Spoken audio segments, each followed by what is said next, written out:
알면굿입니다. 이제 8월부터는 코로나19 백신 접종에 속도가 붙을 전망입니다. 7월 말부터 50대 순차 접종이 본격화되었고 곧 40대 이하도 진행되기 때문입니다. 이들은 아스트라제네카 백신을 맞은 60대와 다르게 모더나와 화이자 백신을 맞습니다. 원래는 모더나 백신이 50대에게 접종될 예정이었는데 공급사의 백신 수급 문제로 인해 화이자와 병행 접종을 진행하게 되었습니다. 그래서 모더나를 맞는 줄 알았던 분들도 갑자기 화이자로 변경이 되기도 하는데, 문제는 이렇게 되니 누가 어떤 백신을 맞는지, 그 백신은 어떤 효과가 있는지, 또 백신마다 부작용은 없는지 사람들의 혼란은 가중되고 있습니다. 더군다나 최근 델타 변이 감염자 수의 증가로 위중증 환자도 급격히 증가하고 있는 추세라고 합니다. 각 나라의 통계 자료를 종합해보면 현재 기준으로 모더나가 델타 변이 예방률에 조금 더 효과가 있다고 하는데요. 그런데 문제는 바로 백신의 부작용입니다. 바로 어제 질병관리청 발표 자료에 따르면 이상반응 의심 신고 중 사망 사례는 434건이 신고되었다고 하는데요. 물론 이 수치가 백신과 이상반응 간의 인과성을 나타내는 것은 절대 아닙니다. 그렇지만 최근 이 백신과 인과성이 인정되는 사망 사례가 국내에 발생하면서 많은 분들이 불안해하고 있습니다. 변이 바이러스의 전염성은 점점 커지고 백신에는 부작용이 있다고 하니 현재 접종 예정자들도 진퇴양난이 되었는데요. 그럼에도 현재 국내에서는 증가하는 확진자 수를 줄이기 위해 백신 접종의 속도를 올리고 있습니다. 그래서 오늘 이 영상을 준비했습니다. 백신 맞기 전이라면 이 영상을 끝까지 봐주시고, 백신을 맞으셨더라도 앞으로 추가 접종 때 내 얘기가 될 수 있다는 마음으로 유심히 봐주시길 바랍니다. 최근 발생한 사망 사례는 화이자 백신을 맞은 20대 군 병사가 엿새 뒤 사망한 사례입니다. 전역을 일주일 앞둔 시점이었는데요. 이 병사는 6월 7일 화이자 백신 1차 접종을 맞고 6일 뒤 새벽 1시 가슴 통증을 동료 병사에게 얘기했는데 특별한 조치나 진료 요청 없이 지나갔고, 다음날 아침 8시 의식과 호흡이 없는 상태로 발견되었습니다. 유가족이 부검을 신청하여 지난달 26일 결과가 나왔는데요. 코로나19 백신 피해 조사반은 이날 브리핑을 통해 부검 결과 심장과 심장 전독의 주위에서 심근형 소견이 확인됐다고 발표했습니다. 즉, 백신 접종과 관련이 있는 부작용 사례로 인정된 것인데요. 조금만 관심이 있어 초반까지 조치가 잘 되었더라면 죽음까진 가지 않았을 텐데 너무나도 안타깝습니다.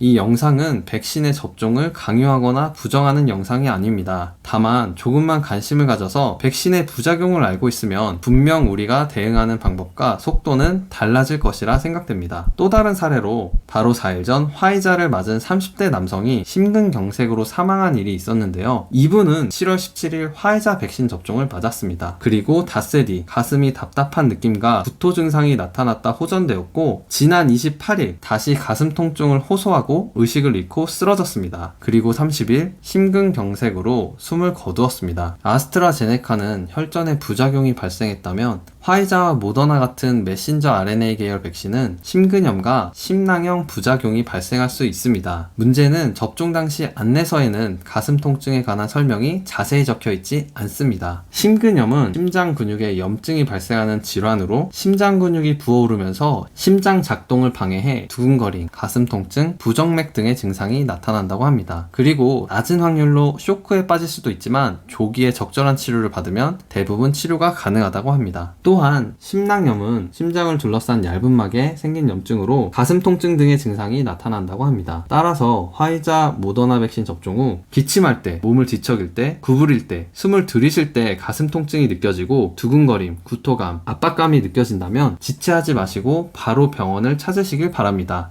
질병관리청 예방접종 대응 추진단에 따르면 심낭염과 심근염은 1, 2주 정도 관찰 치료하면 심장이 스스로 회복하며 아주 심한 상태에서도 사망률은 2% 이내라고 설명을 했는데요. 그만큼 초기 대처가 중요할 것으로 보입니다. 평소에는 가볍게 지나칠 수 있는 답답함, 가슴의 가벼운 통증, 구토감 등이지만 만약 본인이나 가족이 백신 접종을 했다면 절대 그냥 지나치지 말고 병원을 방문해 진단받는 것을 적극 권장합니다. 어쩌면 방금 말씀드린 사망 사례들도 화이자와 모더나 백신의 부작용을 미리 인지하고 있었더라면 결과는 달랐을 수 있다고 생각합니다. 시청자분들은 부디 꼭 숙지하시고 다른 분들에게도 공유 부탁드립니다. 오늘 준비한 영상은 여기까지입니다. 영상이 도움이 되셨다면 좋아요 한 번만 부탁드립니다. 저는 다음에도 알면 좋은 영상으로 찾아뵙겠습니다. 감사합니다.